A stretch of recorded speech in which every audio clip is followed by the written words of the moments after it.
Salut à tous, merci d'être là et bienvenue dans Asie sans filtre pour une nouvelle histoire surprenante, mais pas forcément dans le bon sens du terme.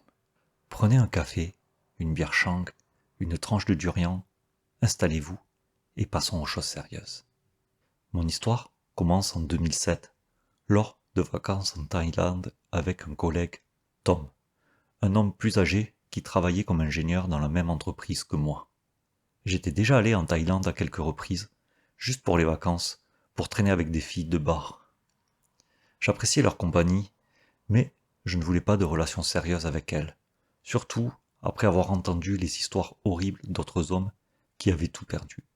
Le mois d'août est arrivé et nous avons pris un vol pour la Thaïlande. Nous avions prévu de passer 3 nuits à Bangkok et avions réservé à l'hôtel Nana dans le quartier de Sukhumvit. Après les 3 premiers jours, nous avions prévu de prendre un vol pour Phuket. Le premier soir, on a traîné au Nana Plaza et on s'est bien amusé. On a plaisanté et on a profité de la vie nocturne. Le deuxième soir, Tom m'a demandé où il pouvait trouver des maillots de foot contrefaits, des montres Rolex et autres trucs du genre. J'ai suggéré que le Patpong Night Bazaar serait un bon endroit pour trouver tout cela, alors nous avons pris un taxi et nous nous y sommes rendus. Un peu plus tard, une averse s'est abattue et tout le monde s'est précipité pour se mettre à l'abri. Tom a crié « Allons nous réfugier dans ce gogo bar ». Le bar s'appelait le Kiss Spa et il y avait plein de filles sur scène. Je me suis assis à côté d'une employée qui s'est présentée comme Annie. Annie a désigné une fille sur scène et m'a dit que c'était sa nièce, chose que j'ai trouvée assez inhabituelle. Pendant ce temps, Tom plaisantait avec une femme joyeuse qui paraissait avoir environ 45 ans, mais qui était totalement ravie de partager un verre avec lui. Annie m'a dit qu'elle avait 34 ans, soit à peu près mon âge à l'époque. J'hésitais à l'inviter à me rejoindre à la sortie du bar, car je n'avais pas beaucoup dormi depuis mon arrivée et je n'avais pas vraiment envie de continuer la fête. Au final, Tom et moi avons quitté le bar seuls avant de rentrer à l'hôtel pour une nuit de sommeil bien méritée. Le lendemain, Tom voulait acheter d'autres cadeaux pour sa famille. Nous sommes donc retournés au centre commercial MBK et, le soir, nous sommes retournés au Kiss Spa. Annie était là, et nous avons discuté un moment. J'ai décidé de payer le bar fine d'Annie, et nous sommes sortis du bar ensemble. Nous avons pris un verre au Gulliver's, et pendant que nous buvions, elle m'a dit que sa mère était en mauvaise santé, puis elle s'est mise à pleurer. J'ai essayé de lui témoigner ma compassion, et je lui ai dit que j'étais désolé de l'apprendre. Elle m'a ensuite raconté qu'elle avait 2 fils issus de relations passées avec différents hommes, ce à quoi je lui ai répondu que ce n'était pas un problème pour moi. Nous sommes retournés ensemble à l'hôtel et avons passé un super moment. Le lendemain matin, nous nous sommes dit au revoir et Tom et moi sommes partis pour Phuket. Notre séjour était prévu pour 1 semaine et nous avons fait les choses habituelles, comme visiter les bars de Bangla Road, boire un verre, jouer au puissance 4 avec les filles de bar. Après 2 jours à Phuket, j'ai dit à Tom qu'Annie me manquait vraiment beaucoup. Je ne sais pas, on s'est juste bien entendu, je crois. Tom a dit qu'Annie avait l'air d'être une fille sympa, contrairement aux autres filles de bar. Et si j'écourtais mon séjour ici et que j'y retournais? Tom a répondu « Oui, vas-y, je ne te vois pas trouver une fille sympa ici à Phuket. » Je suis allé voir une agence de voyage et j'ai réservé un vol pour Bangkok dès le lendemain. Je suis arrivé à Bangkok dans l'après-midi. Le soir, je suis retourné au Kiss Bar. Annie avait l'air ravie de me voir. Je lui ai expliqué que je venais d'écourter mon séjour à Phuket juste pour elle. Il me restait un peu plus d'1 semaine de vacances et je lui ai dit que je voulais passer le reste de mon séjour en Thaïlande avec elle. J'ai dû payer le bar pour pouvoir emmener Annie passer toute la semaine avec moi, mais ce n'était pas trop cher et j'étais ravi de passer du temps avec elle. J'ai également accepté de payer Annie pour son temps. Une fois tout cela réglé, nous étions prêts à passer un bon moment ensemble. J'ai demandé à Annie où elle aimerait aller, et elle m'a demandé si j'étais déjà allé à Koh Samet. Comme je n'y étais jamais allé, nous avons décidé de faire un séjour là-bas. Et c'est là que nous avons passé 5 nuits à nous détendre sur la plage et à savourer des dîners aux chandelles le soir. J'ai vite eu un coup de foudre pour elle. Elle a utilisé une de ses répliques classiques de serveuse. C'était sa première nuit au bar. Elle a continué en disant qu'elle voulait être avec moi et personne d'autre. Elle a également mentionné qu'elle avait gagné 50 000 dollars lors de son premier mois de travail là-bas, ce que j'ai trouvé amusant, car je l'avais rencontrée le jour où elle était censée être au bar pour la première fois. Néanmoins, j'appréciais sa compagnie. Nous sommes retournés à Bangkok pour notre dernière nuit et avons retrouvé Tom. Nous avons décidé de faire la tournée des bars du Nana Plaza. Annie était avec nous, mais elle buvait juste de l'eau et semblait bien différente des autres filles du bar. Le matin, nous avons quitté l'hôtel et sommes allés à l'aéroport. Annie nous a accompagnés. Quand il était temps de lui dire au revoir, je lui ai promis de revenir la voir dès que possible. Elle s'est mise à pleurer et m'a dit qu'elle ne voulait pas que je parte. Je n'avais jamais rien vu de tel auparavant et je me suis senti coupable de partir alors qu'elle était si bouleversée. J'ai éteint mon téléphone pour la durée du vol de retour. À mon arrivée à Heathrow, je l'ai rallumé et j'ai trouvé une dizaine de messages d'Annie. Il disait des choses comme « Bon vol, viens me voir dès ton retour, tiens-moi au courant ». J'ai trouvé ça très gentil de sa part et nous avons continué à nous parler tous les jours pendant les mois qui ont suivi. Cependant, un jour, elle m'a annoncé qu'elle faisait construire une maison à Surin, sa ville natale. Elle m'a demandé si j'accepterais qu'elle travaille au bar encore un an pour payer la maison. Je ne lui envoyais pas d'argent, donc je ne pouvais pas vraiment refuser. Ça me dérangeait vraiment de penser au nombre d'hommes qui la verraient cette année-là. Je n'avais pas le travail le mieux payé au monde, mais je voulais qu'elle arrête de travailler au bar. Le lendemain, quand on a parlé, je lui ai dit que j'avais très peu d'économies, seulement autour de 3000 livres, c'est-à-dire 120 000 bahts. Je lui ai demandé si lui donner tout cet argent suffirait pour qu'elle arrête de travailler au bar. Elle a dit oui, mais qu'elle voulait travailler un mois de plus et qu'elle distribuerait uniquement des flyers devant le bar. J'ai accepté. Pour mon prochain voyage, j'ai réservé un vol pour le 28 décembre pour 2 semaines. Je me suis dit que ce serait merveilleux de fêter la nouvelle année avec Annie. Annie m'a accueilli à l'aéroport et c'était merveilleux de la revoir. Le soir du Nouvel An, nous sommes allés dans des gogo-bars. Je n'ai pas pu m'empêcher de penser à mes amis restés à la maison, par un froid glacial. Pendant ce temps-là, j'étais en t-shirt et en short, avec une jolie fille à mon bras, en train de faire la fête sous un climat tropical. Nous avons fêté la nouvelle année à la discothèque Nana, et ce fut la meilleure fête du Nouvel An que j'ai jamais vécue. Juste après minuit, j'étais un peu saoul, et j'ai fini par dire une bêtise. J'avais fait beaucoup d'erreurs dans ma vie, mais celle-ci allait être la plus stupide de toutes.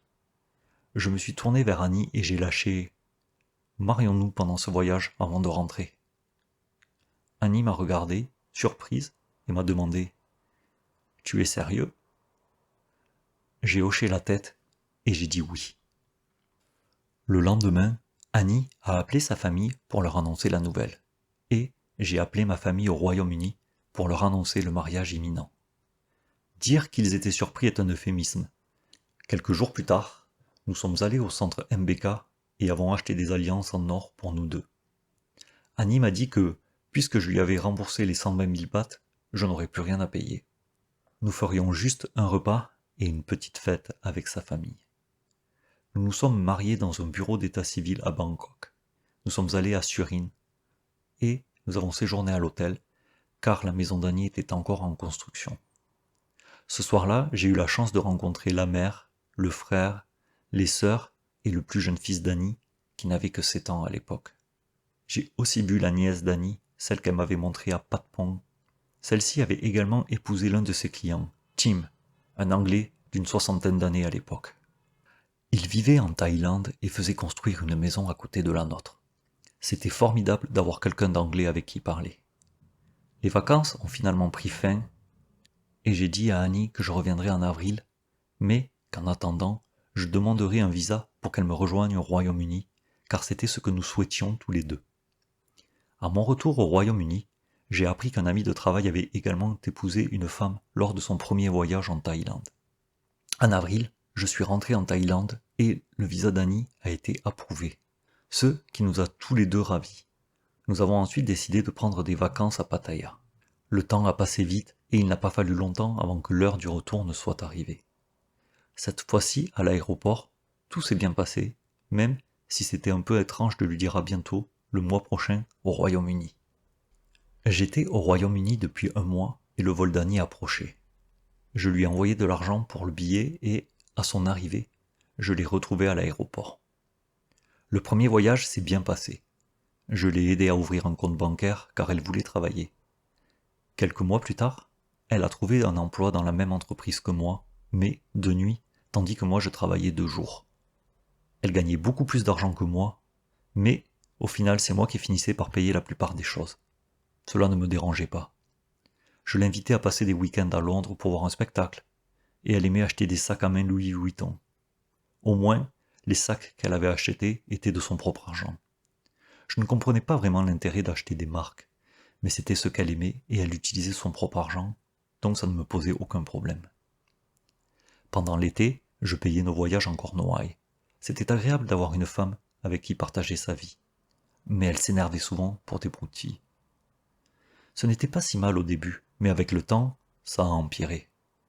Un après-midi, alors que nous étions à la maison, elle m'a posé des questions sur d'autres filles que j'avais vues en Thaïlande avant de la rencontrer. Je ne voulais pas en parler car tout cela appartenait au passé et devait rester ainsi. Annie s'est mise en colère et m'a dit que si jamais je revoyais une autre fille en Thaïlande, notre relation serait terminée sur le champ. J'ai essayé de la rassurer en lui disant que je ne ferais jamais ça, car j'étais marié maintenant et que les filles de mon passé n'étaient qu'une partie de mon passé. La discussion a continué au point de s'échauffer un peu. Elle a eu l'air choquée, puis m'a giflé. Elle a couru hors de la cuisine, traversé le jardin en longeant la maison, puis est revenue par la porte d'entrée, où j'étais toujours assis, et, par mesure de précaution, m'a donné une autre gifle. Je pense qu'elle espérait que je la suivrais dehors après m'avoir giflé à nouveau. Elle s'est rapidement excusée et m'a suggéré de lui faire la même chose pour que ce soit juste. Je lui ai dit qu'il n'y avait aucune excuse pour qu'un homme frappe une femme. J'avais l'impression qu'elle espérait peut-être que je lui fasse la même chose pour qu'elle puisse en parler à son travail et leur montrer ses marques, mais je lui ai clairement fait comprendre que je ne frapperai jamais une femme. Il y a eu de nombreux autres cas similaires au fil du temps et je commençais à comprendre que j'avais commis une grave erreur en épousant quelqu'un que je connaissais à peine et que j'avais rencontré dans un coco-bar. Environ un an plus tard, nous nous sommes envolés pour la Thaïlande afin de rendre visite à la famille d'Annie. À ce moment-là, la maison à Surin était construite. Nous y sommes donc restés et avons organisé une petite fête avec sa famille. Annie prévoyait de passer plus de temps avec sa famille, alors je lui ai demandé si cela la dérangeait si j'allais à Phuket quelques jours pour profiter de la plage avant de rentrer. À ma grande surprise, elle a accepté et m'a dit qu'elle me rejoindrait à Phuket dans quelques jours. J'ai réservé une chambre en haut de Bangla Road. Je n'avais pas envie d'aller dans les bars bondés le soir car j'étais marié et cela ne me semblait plus approprié. Il y avait un bar tranquille en haut de Bangla qui diffusait du catch américain à la télévision. J'ai décidé d'y entrer et de passer un moment. Il y avait deux femmes, elles ont entamé la conversation habituelle de serveuses de bar. Elles m'ont donné leur nom et m'ont demandé le mien. Mais j'ai rapidement mentionné que j'étais marié et que ma femme me rejoindrait dans quelques jours. Elles ont gentiment compris, me disant que je devais l'amener elle aussi au bar et que tout le monde serait le bienvenu. Quelques soirs plus tard, Annie est arrivée et nous avons passé la soirée à visiter quelques bars. À la fin de la soirée, Annie a voulu acheter quelque chose au 7-Eleven. Alors que nous passions devant le bar où j'étais allé boire quelques jours auparavant, les filles se sont souvenues de moi.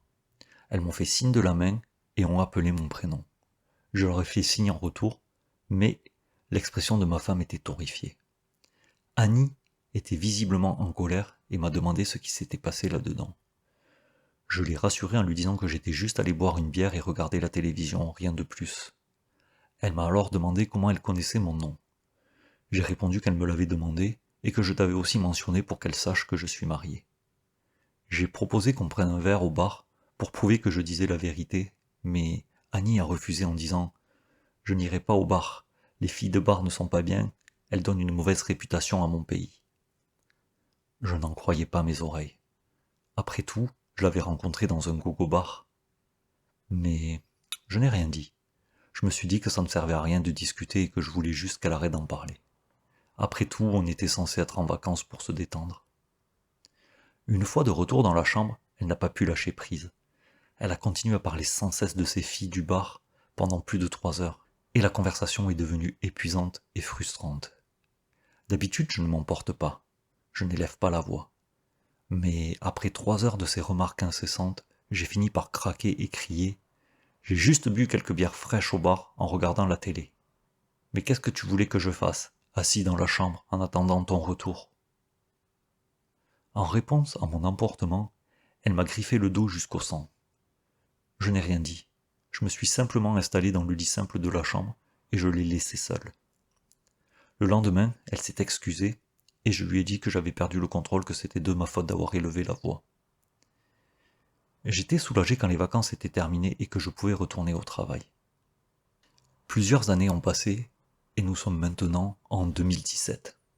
Annie n'était pas allée en Thaïlande depuis 1 an, mais elle prévoyait d'y aller en mars. Elle avait économisé ses congés au travail et en avait reporté quelques-uns pour le voyage. Elle prévoyait de partir 7 semaines au total, mais cette fois-ci, j'ai décidé de ne pas l'accompagner. Je voulais économiser et partir en voyage l'année suivante. Quelques semaines avant son départ, Annie a dit quelque chose de très étrange. Elle m'a dit que si j'allais en Thaïlande et si je voulais ramener une fille dans ma chambre, il n'y avait pas de problème. J'ai été choqué et bouleversé d'entendre cela venant de la même femme qui me disait qu'elle divorcerait si jamais je regardais une autre fille, et encore moins si je couchais avec elle. J'ai rassuré Annie en lui disant que je ne ferais jamais une chose pareille, car ce n'était tout simplement pas dans ma nature de tromper quelqu'un. Le jour de son vol est arrivé et je l'ai accompagnée à l'aéroport. Durant le trajet, elle était tout le temps sur Messenger. J'ai supposé que c'était sa famille qui était excitée par son retour. Elle m'a à peine adressé la parole. Quand nous sommes arrivés à l'aéroport, je lui ai simplement demandé de me prévenir dès qu'elle serait arrivée. En réponse, elle m'a crié « Ne me dis pas quoi faire !» Le lendemain, j'ai reçu un message sur ma tablette, car je n'avais pas de smartphone à ce moment-là. Le message venait d'un certain Paul qui travaillait avec nous. Il disait « Passe de bonnes vacances.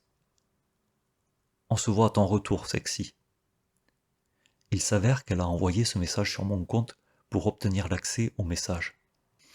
Je crois qu'elle pensait que comme je n'avais pas de smartphone, je ne verrais aucun message, mais elle a oublié la tablette. Je fais défiler les messages entre Paul et Annie. Je vérifie l'horodatage et il s'avère qu'elle lui parlait même alors que j'étais assis juste à côté d'elle sur le canapé.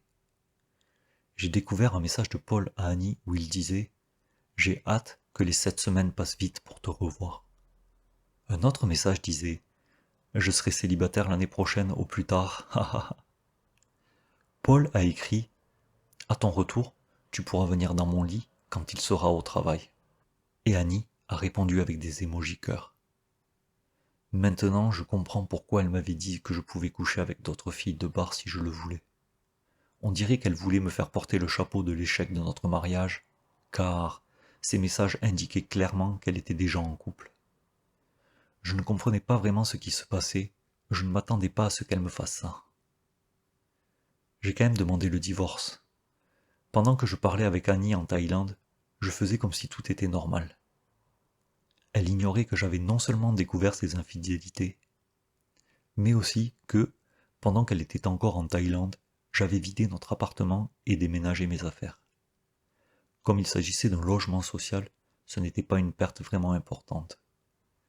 J'ai gardé les clés jusqu'à son retour, et, à son retour, je l'ai retrouvé à l'aéroport, mais je n'ai rien révélé de ce que j'avais fait. J'avais imprimé ces messages, dont une photo d'elle nue avec Paul. Je les ai laissés sur la table basse du salon pour qu'elle les trouve. À son retour, elle a vu tous les messages imprimés. Je lui ai dit « Tu ne seras pas célibataire l'année prochaine, tu le sauras cette année. » J'ai aussi déménagé. C'était malheureux pour elle, car à ce moment-là, Paul avait trouvé une petite amie anglaise. Annie continue à me demander de l'aide pour ses petites tâches, ce qui ne me dérangeait pas. Elle m'a dit « Je suis dans ce pays uniquement à cause de toi et on ne devrait pas divorcer. » Elle a continué « Je te donnerai de l'argent pour avoir fait ça avec Paul. » J'ai répondu « Ce n'est pas une question d'argent, c'est juste que je n'ai plus confiance en toi. » Elle s'est mise très en colère et a dit Tu es une personne de basse condition, sans cœur. J'ai répondu, si c'est ce que tu ressens, tant mieux, mais ce n'est pas moi qui ai couché à droite et à gauche, n'est-ce pas? Et c'est à peu près tout. Je l'ai laissé, et plus tard, j'ai reçu une vingtaine de messages supplémentaires de sa part s'excusant et disant « Tu es quelqu'un de bien, je m'énerve juste contre les gens, je suis désolé. » Elle a également prétendu que ce n'était pas vrai à propos de Paul et elle, malgré ses excuses précédentes et les preuves que j'avais.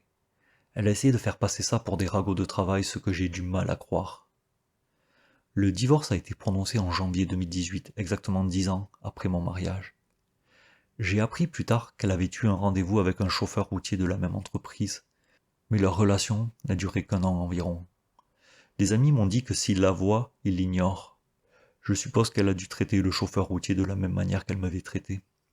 Il semble qu'elle fréquente maintenant un retraité d'une 60aine d'années. Pour ma part, je suis retourné en Thaïlande. Mes amis étaient surpris et m'ont dit « On pensait que tu en aurais assez de visiter la Thaïlande après une si mauvaise expérience. » La Thaïlande est un pays incroyable, peuplé de gens adorables, et je ne laisserai personne me dissuader d'y aller. Avec le recul, je me suis rendu compte que j'étais tout simplement naïf, que j'avais tout fait de travers, que j'avais épousé une fille que je connaissais à peine et qui venait d'un gogo bar. Les filles de bar, c'est bien pour s'amuser en vacances, mais il faut se rendre compte qu'elles sont là pour gagner de l'argent, malgré tout ce qu'elles peuvent vous dire. Ces filles dans les bars ne recherchent pas vraiment un partenaire pour la vie. Cela dit, il y a beaucoup de filles bien éduquées en Thaïlande qui, je crois, peuvent être fidèles, mais on les trouve moins souvent dans les bars. Je parle actuellement à une autre fille, et elle ne vient pas d'un bar. Mais je vais certainement plus jamais me précipiter. Pour l'instant, ce serait génial de retourner en Thaïlande et de profiter à nouveau de tout ça. Merci d'avoir lu mon histoire. Merci à tous d'être restés jusqu'au bout de cette histoire qui commence comme un rêve, mais finit en leçon qui pique. Bref, si cette histoire vous a plu, ou si vous en avez une à partager, abonnez-vous et n'hésitez pas à laisser un commentaire. Bienvenue dans Asie sans filtre. À très vite.